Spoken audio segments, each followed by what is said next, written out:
জরুরি অবস্থা জারিকে রাজনৈতিক হাতিয়ার হিসেবে ব্যবহার বন্ধে একমত রাজনৈতিক দলগুলো। ফরেন সার্ভিস একাডেমিতে ঐকমত্য কমিশনের সঙ্গে সংলাপে নতুন বিধান তৈরিতে সম্মতি জানান নেতারা। জরুরি অবস্থা ঘোষণার বিষয়ে সংবিধান সংশোধনের প্রস্তাব করে ঐকমত্য কমিশন। এছাড়া জ্যেষ্ঠতার ভিত্তিতে প্রধান বিচারপতি নিয়োগে ঐকমত্য হয়েছে বলে জানান কমিশনের সহসভাপতি অধ্যাপক আলী রিয়াজ। রোববারের আলোচনা সূচিতে ছিল প্রধান বিচারপতি নিয়োগ, তত্ত্বাবধায়ক সরকার ব্যবস্থা ও জরুরি অবস্থা ঘোষণা। সভার শুরুতে আলী রিয়াজ বলেন, মৌলিক বিষয়গুলো নিয়ে আলোচনা চলছে। ৩০ জুলাইয়ের মধ্যে একটা যৌক্তিক জায়গায় পৌঁছার আশা কমিশনের। এ মাসের মধ্যে জাতীয় সনদ তৈরির আশা রয়েছে।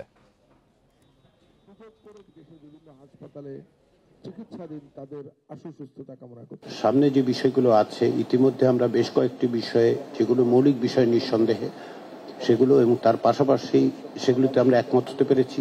কিছু বিষয় আমরা খুব কাছাকাছি অবস্থানে আছি। আজকে আমরা যে সমস্ত বিষয়গুলো আলোচনা করব তার মধ্যে দুটো বিষয় আসলে আমাদের গত কয়েকদিনের আলোচনায় আমরা যথেষ্ট পরিমাণে কাছাকাছি অবস্থানে আছি। সংস্কার নিয়ে রাজনৈতিক দলগুলোর সঙ্গে বৈঠক শেষে রাজধানীর ফরেন সার্ভিস একাডেমিতে ব্রিফ করছেন জাতীয় ঐকমত্য কমিশনের সহসভাপতি অধ্যাপক আলী রিয়াজ। আমরা সরাসরি চলে যাচ্ছি সেখানে।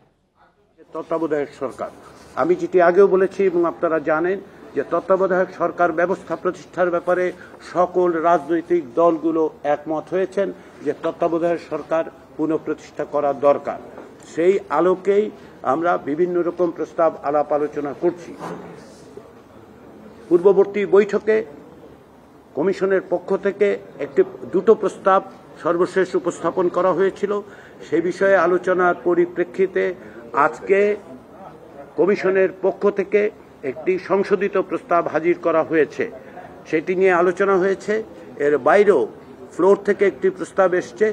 এর অতিরিক্ত হিসেবে অতীতে একটি রাজনৈতিক দলের পক্ষ থেকেও একটি প্রস্তাব দেওয়া হয়েছিল, সেটি লিখিত আকারে উপস্থাপিত করা হয়নি আজকে, কিন্তু আমরা আশা করছি যে আগামী পরশুদিন এই বিষয়ে আমরা আলোচনা অব্যাহত রাখব এবং সেই আলোচনা অব্যাহত রাখার স্বার্থে কমিশনের পক্ষ থেকে যে প্রস্তাব, সেই প্রস্তাব প্রয়োজনে সংশোধন করা হবে, যার মধ্য দিয়ে ইতিমধ্যে যে সমস্ত প্রস্তাব ফ্লোরে উপস্থিত হয়েছে সেগুলোকে বিবেচনা করে এবং কমিশনের পক্ষ থেকে যে প্রস্তাব হাজির করা হয়েছে আজকে, সেগুলোকে সমন্বিত করে আমরা একটি প্রস্তাব হাজির করতে পারব বলে আশা করছি।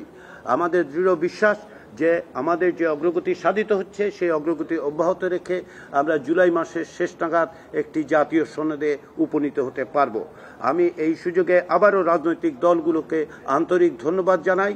তারা তাদের সাংগঠনিক কার্যক্রম সত্ত্বেও এবং বিভিন্ন রকম ব্যস্ততা সত্ত্বেও প্রতিদিন জাতীয় ঐকমত্য কমিশনের আহ্বানে উপস্থিত থাকছেন, আলোচনা করছেন, আন্তরিকভাবে আলোচনা করছেন, হৃদ্যতাপূর্ণভাবে আলোচনার মধ্য দিয়ে পরস্পরের বক্তব্য অনুধাবন করার চেষ্টা করছেন। বিভিন্ন রকম প্রস্তাবে ত্রুটি বিচ্যুতি এবং শক্তিগুলোকে পর্যালোচনা করে তারা তাদের পক্ষ থেকে প্রস্তাব দিচ্ছেন। এতে এটা স্পষ্ট যে রাজনৈতিক দলগুলো একটি বড় রকমের ঐকমত্যে পৌঁছতে সর্বাত্মকভাবে চেষ্টা করছেন। তাদেরকে ধন্যবাদ, আপনাদেরকে ধন্যবাদ যে আপনারা সার্বিকভাবে আমাদেরকে সহযোগিতা করছেন এবং আমরা আশা করছি যে জুলাই মাসে